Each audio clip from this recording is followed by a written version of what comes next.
Existe uma pergunta que poucos homens têm coragem de responder com honestidade.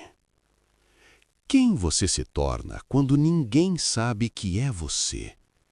Não quando está entre amigos, não quando está sendo observado, não quando precisa manter reputação, mas quando seu rosto desaparece, quando seu nome some, quando sua identidade se dissolve, quando você deixa de ser alguém e passa a ser apenas parte de um grupo. A pergunta é simples, mas perturbadora. O anonimato revela quem você é ou cria alguém que você jamais seria? Se você sente que entender a mente humana é entender o próprio mundo, se inscreve no canal, porque os próximos minutos podem mexer com a forma como você vê a realidade. Imagine a seguinte cena. Um homem comum, trabalha, cumpre regras, controla impulsos, segue normas sociais. Agora coloque uma máscara nele. Cubra o rosto, esconda o nome, apague a identidade. Algo muda. O corpo continua o mesmo, a voz continua a mesma, mas a consciência, não. Porque quando o indivíduo desaparece, a responsabilidade desaparece junto. Foi exatamente isso que o psicólogo Philip Zimbardo quis investigar. Não apenas a agressividade, mas algo mais profundo. O que acontece com a moralidade quando a identidade deixa de existir? Esse fenômeno recebeu um nome técnico: desindividuação. Um estado psicológico onde a pessoa deixa de se perceber como indivíduo e passa a agir como parte de uma massa anônima. Nesse estado, a autoconsciência diminui, a responsabilidade pessoal se dilui, a empatia enfraquece, a agressividade aumenta. E o mais inquietante, pessoas comuns passam a fazer coisas que sozinhas jamais fariam. Esse experimento toca num ponto sensível do comportamento masculino, porque homens historicamente são mais influenciados por dinâmicas de grupo. Gangues, torcedores, exércitos, movimentos radicais, fóruns anônimos. Quando o grupo assume o controle, o indivíduo se cala. E quando ninguém sabe quem você é, o superego, aquela voz moral interna, começa a desaparecer. Zimbardo criou uma situação simples, mas reveladora. Ele reuniu mulheres voluntárias para aplicar choques elétricos falsos em outras pessoas durante um experimento de aprendizagem. Mas havia um detalhe crucial. Algumas estavam com roupas comuns, identificadas pelo nome, visíveis como indivíduos. Outras estavam com roupas de túnica, usando máscaras e sem identificação. Ou seja, umas eram indivíduos, outras eram anônimas. O que aconteceu chocou os pesquisadores. As participantes mascaradas aplicaram choques mais fortes, mais longos, com mais frequência, sem hesitação, sem culpa, sem remorso aparente. Não porque eram más, mas porque deixaram de se sentir responsáveis. A máscara não mudou quem elas eram, mas mudou quem elas sentiam que eram naquele momento. Aqui nasce uma pergunta filosófica profunda. A moralidade é interna ou depende de sermos vistos? Se ninguém pode te identificar, você continua sendo ético? Ou a ética precisa de plateia? Filósofos como Platão já exploravam isso no mito do anel de Giges, um anel que tornava o portador invisível. A questão era, se ninguém pudesse ver suas ações, você ainda seria justo? Zimbardo trouxe essa pergunta do campo filosófico para o laboratório psicológico.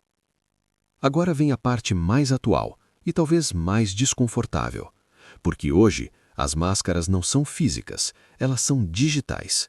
Perfis anônimos, avatares, nomes falsos, fotos inexistentes. A internet criou a maior condição de desindividuação da história humana. Milhões de pessoas falando sem rosto, sem nome, sem consequência imediata. E o efeito é visível.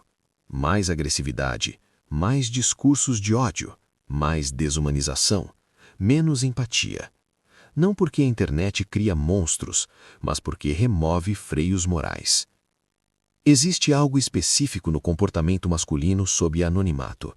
Homens, quando se sentem invisíveis socialmente, tendem a testar limites, demonstrar dominância, competir por validação grupal, exibir agressividade simbólica. Isso é amplificado quando estão em grupo, estão mascarados, estão protegidos pela distância. A identidade individual se dissolve e surge a identidade tribal. Então a pergunta deixa de ser apenas científica e passa a ser pessoal. Quem você se torna quando entra em um fórum anônimo? Quando comenta sem foto? Quando responde sem nome? Quando ataca alguém que nunca verá? Você continua sendo você ou vira outra entidade psicológica? Porque o mais inquietante do experimento de Zimbardo não foi a agressividade em si, mas a rapidez com que ela surgiu. Não demorou semanas, não demorou meses, bastaram minutos de anonimato para a identidade moral começar a se dissolver. Isso nos leva a uma conclusão desconfortável. A civilização pode ser apenas uma camada fina, sustentada pela visibilidade. Quando somos vistos, nos comportamos. Quando somos reconhecidos, nos regulamos. Mas quando ninguém sabe quem somos, quem emerge das sombras? O homem civilizado ou o instinto mascarado? Para entender a força do experimento de Zimbardo, precisamos primeiro entender algo essencial. A identidade humana não é fixa, ela é contextual. Você não é exatamente o mesmo no trabalho, com amigos, com família, sozinho, em público. Existe um conceito central na psicologia social. O self é regulado pela percepção de ser observado. Ou seja, quando você sente que alguém está vendo suas ações, seu comportamento muda. Você se autocorrige, se autocensura, se autorregula. Mas quando essa percepção desaparece, o sistema moral começa a enfraquecer. Um dos pilares científicos por trás da desindividuação é a chamada teoria da autoconsciência objetiva. Ela afirma que o ser humano possui dois estados mentais principais. Estado 1, autoconsciência elevada. Quando você está consciente de si mesmo. Exemplos: se olhando no espelho, sendo filmado, em público, sendo julgado socialmente. Nesse estado, você compara ações com valores, evita comportamentos desviantes, mantém reputação. Estado 2, autoconsciência reduzida. Quando sua atenção sai de si e vai para o ambiente ou grupo. Exemplos: no meio de uma multidão, usando máscara, no escuro, em anonimato online. Aqui ocorre algo crucial. A bússola moral interna enfraquece. Não porque valores somem, mas porque deixam de ser monitorados. Máscaras não são apenas objetos físicos, elas são dispositivos psicológicos. Quando alguém cobre o rosto, 3 processos mentais são ativados. Dissociação identitária. A pessoa sente que não é ela mesma, como se estivesse representando um papel. Redução de responsabilidade. Não podem me identificar, logo não podem me punir. Liberação comportamental. Impulsos reprimidos ganham espaço. A máscara não cria agressividade, ela remove freios. Agora entra um fator decisivo: o grupo. Zimbardo observou que anonimato individual já altera comportamento, mas anonimato em grupo multiplica o efeito, porque surge o fenômeno da difusão de responsabilidade. A mente pensa: não fui só eu, todo mundo fez, ninguém vai saber quem foi. Isso cria uma espécie de escudo moral coletivo, e é aqui que o comportamento masculino entra com força. Homens possuem maior tendência evolutiva à competição hierárquica, dominância simbólica, territorialidade social e demonstração de força. Em contextos civilizados, isso é regulado, mas sob a desindividuação, esses impulsos ganham liberdade. Exemplos históricos: tropas em guerra, gangues urbanas, torcidas organizadas, saques em multidões. O padrão se repete. Homens comuns, sob anonimato coletivo, tornam-se mais agressivos. Não por maldade pura, mas por desinibição psicológica.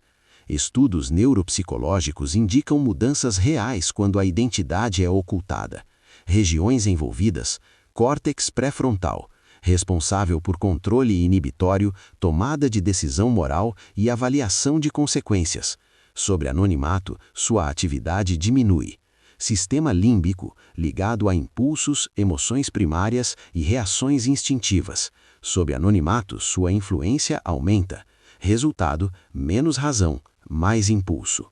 Zimbardo e outros pesquisadores testaram outras variáveis que geram desindividuação: escuridão, uniformes idênticos, pinturas faciais, nomes substituídos por números, sons altos e caóticos. Tudo que reduz identidade individual aumenta a probabilidade de agressividade. Isso explica fenômenos como violência em estádios, linchamentos coletivos, tropas despersonalizadas. Uniformes têm efeito semelhante às máscaras. Quando alguém veste farda militar, roupa de choque, uniforme tático, a identidade pessoal é substituída por uma identidade institucional. A pessoa deixa de agir como indivíduo e passa a agir como função. Isso reduz a empatia individual. A ação passa a ser legitimada pelo grupo ou autoridade. Imagine duas versões do mesmo homem. Versão 1. Rosto visível, nome exposto, família assistindo. Versão 2. Máscara, sem identificação, em meio de outros mascarados. As probabilidades de agressividade mudam drasticamente. Não porque ele mudou, mas porque a percepção de responsabilidade mudou. A internet é a maior máscara já criada. Ela reúne todos os elementos da desindividuação: anonimato, distância física, falta de consequências imediatas, validação grupal e identidade dissolvida. Perfis sem rosto funcionam como máscaras psicológicas. Comentários anônimos funcionam como multidões invisíveis. Ambientes anônimos masculinos tendem a amplificar a hostilidade competitiva, o sarcasmo agressivo, ataques pessoais e tribalismo ideológico, porque o comportamento deixa de ser individual e passa a ser performático para o grupo. O homem não fala só com o outro, fala para a plateia invisível. Sob anonimato surge outro reforço: a aprovação do grupo. Curtidas, respostas, apoio coletivo. Isso ativa a dopamina, ou seja, a agressividade pode ser recompensada socialmente, o que reforça o comportamento. Outro fator crucial: sem rosto não há humanidade percebida. O cérebro humano depende de expressões faciais para ativar a empatia. Na internet, não há olhos, não há dor visível, não há reação imediata. O outro vira a abstração, e abstrações são mais fáceis de atacar. Gustave Le Bon, estudioso da psicologia das massas, já afirmava: o indivíduo na multidão desce vários degraus na escada da civilização, porque responsabilidade se dissolve, emoção domina a razão e impulsos primitivos emergem. Zimbardo apenas trouxe evidência experimental moderna para essa observação. A desindividuação revela algo desconfortável. A moralidade humana é mais frágil do que gostamos de admitir. E ela depende de visibilidade, identidade, responsabilidade e reconhecimento social. Quando esses pilares caem, o comportamento muda. Não porque nos tornamos monstros, mas porque os freios que nos civilizam deixam de atuar. E isso nos leva à próxima etapa da reflexão. Se máscaras liberam agressividade, o que acontece quando sistemas inteiros incentivam o anonimato? No próximo bloco, vamos aprofundar o efeito da desindividuação em guerras e prisões, o elo com o experimento de Stanford, a transformação psicológica em ambientes sem identidade, e como plataformas digitais exploram, sem perceber, essa mesma mecânica. Porque entender a desindividuação é entender uma das engrenagens invisíveis da violência moderna. Até aqui, a desindividuação parece algo controlado. Ambiente de pesquisa, variáveis monitoradas, participantes observados. Mas a realidade é que o mundo real reproduz esse experimento diariamente, sem controle algum, e com consequências muito mais profundas. Porque fora do laboratório, não há botão de desligar. Quando Philip Zimbardo conduziu o famoso experimento da prisão de Stanford, ele não estava apenas estudando autoridade. Ele estava observando desindividuação em estado extremo. Os guardas usavam óculos espelhados, tinham uniformes idênticos, Não eram chamados pelo nome. Agiam sob identidade institucional. Ou seja, estavam mascarados psicologicamente. O rosto estava ali, mas a identidade individual havia desaparecido. Em poucos dias, estudantes universitários, sem histórico de violência, começaram a humilhar prisioneiros, criar punições psicológicas, demonstrar sadismo, perder empatia. Não porque eram violentos, mas porque estavam protegidos pela máscara do papel. Eles não eram mais John ou Michael, eram guardas. A função substituiu a consciência individual. Quando o indivíduo assume uma identidade coletiva, ele passa por 3 mudanças internas: redução da autoavaliação moral, aumento da obediência ao papel e dissociação emocional das consequências. É por isso que homens em contextos institucionalizados podem fazer coisas que jamais fariam sozinhos. A máscara não precisa cobrir o rosto, basta cobrir o eu. Poucos ambientes amplificam tanto esse fenômeno quanto a guerra. Elementos presentes: uniforme, hierarquia rígida, identidade coletiva, desumanização do inimigo, anonimato moral. O soldado deixa de agir como indivíduo e passa a agir como extensão do grupo. A responsabilidade se dilui entre ordens, cultura militar, companheiros, narrativa ideológica. Para que a violência seja executada, é necessário reduzir a humanidade do alvo. Chamamos isso de desumanização cognitiva. O inimigo vira número, rótulo, estereótipo, ameaça. Quando o outro deixa de ser percebido como humano, a agressão se torna psicologicamente mais fácil. Isso também acontece na internet. Perfis digitais funcionam como uniformes psicológicos. Um avatar substitui o rosto. Um nickname substitui o nome.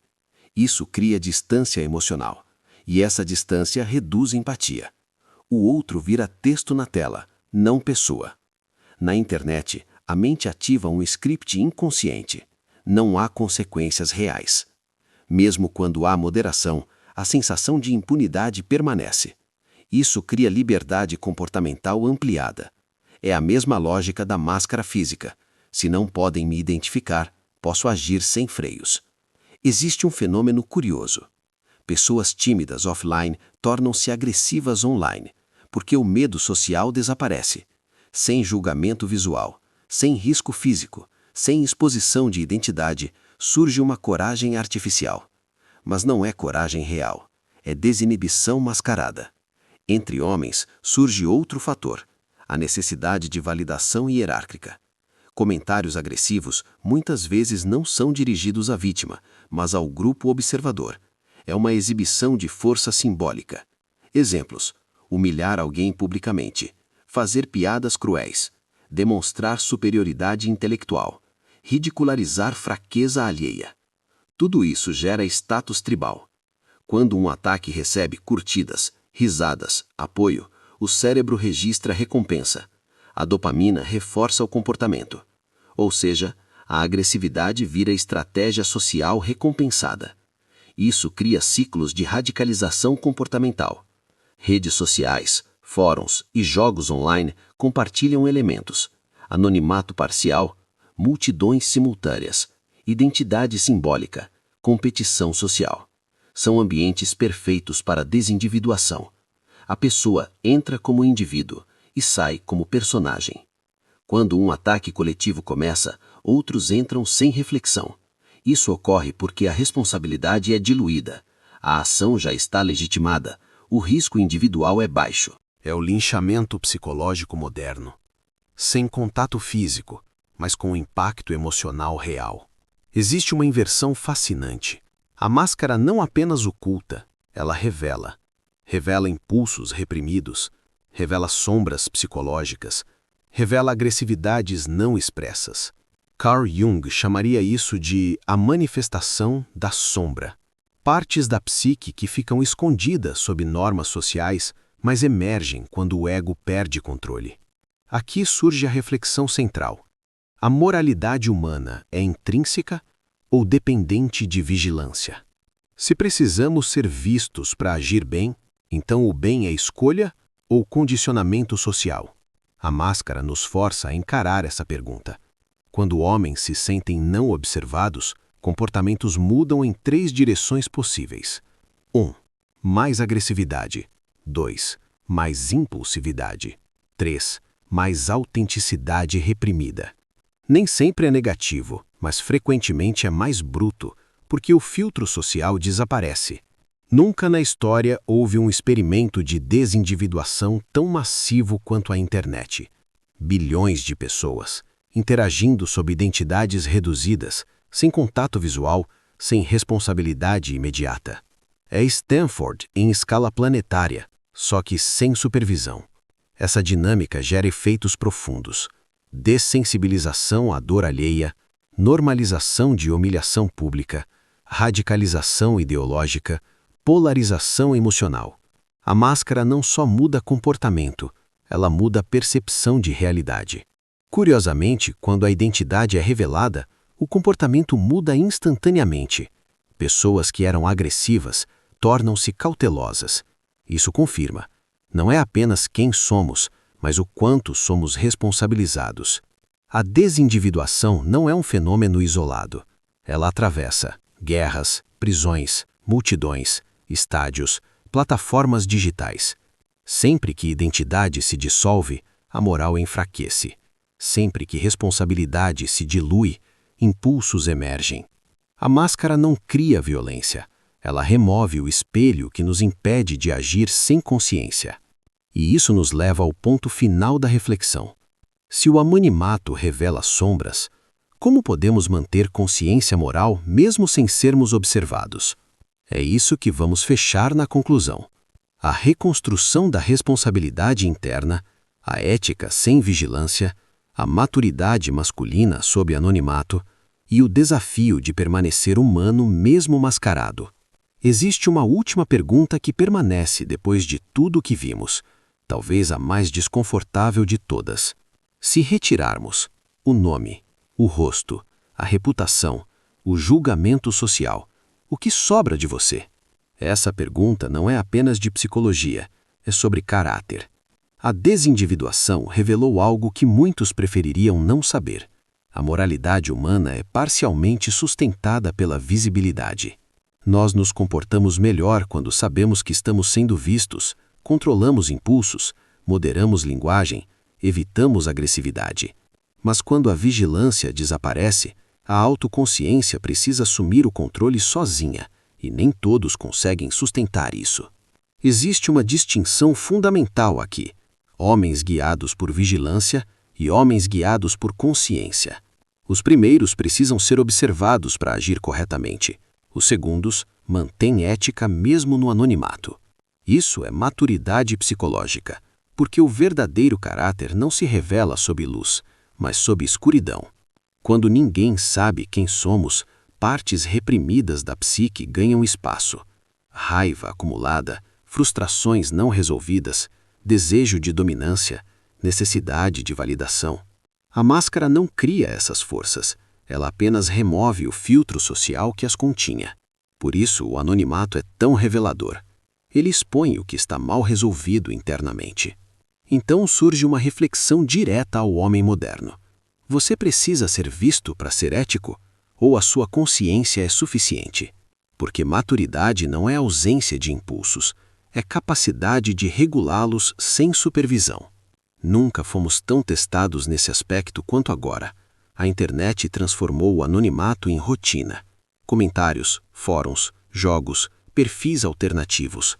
Ambientes onde identidade é diluída e impulsos podem agir com menos consequência imediata. Cada interação anônima se torna um microteste moral. Mesmo quando ninguém está olhando, ainda existe alguém observando. Você mesmo. A autoconsciência não desaparece totalmente. Ela apenas fica mais silenciosa. E o problema é que muitos escolhem ignorá-la porque é mais fácil agir sem freio do que confrontar a própria sombra.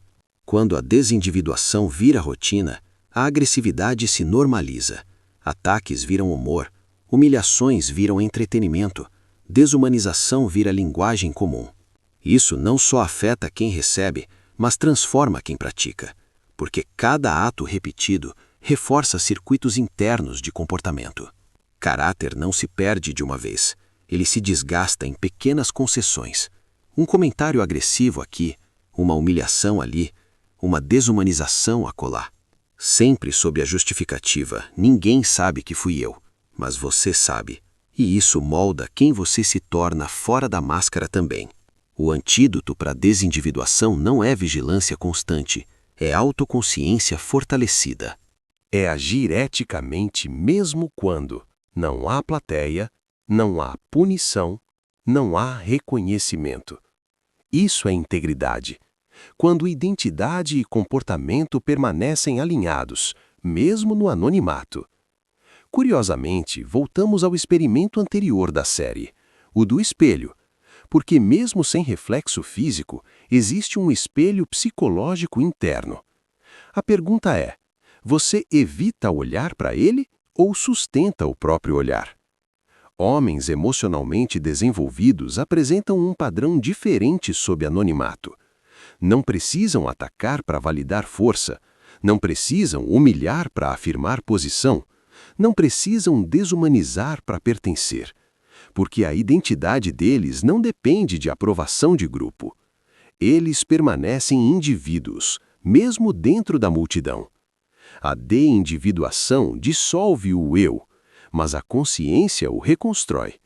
A pergunta final não é o que o grupo faz comigo, mas sim quem eu escolho ser dentro dele, porque sempre existe escolha. Talvez o maior ensinamento desse experimento não seja sobre agressividade, mas sobre responsabilidade invisível. Sobre manter a humanidade, mesmo quando ninguém exige. Sobre sustentar ética, mesmo quando seria fácil abandoná-la. Porque o verdadeiro teste moral da vida não acontece sob luz. Acontece quando ninguém está olhando. Se essa reflexão provocou algo em você, se fez você questionar comportamentos, ambientes ou até a si mesmo, então esse é exatamente o propósito dessa série. Explorar os experimentos que não apenas estudaram a mente humana, mas revelaram camadas que muitos preferem não encarar.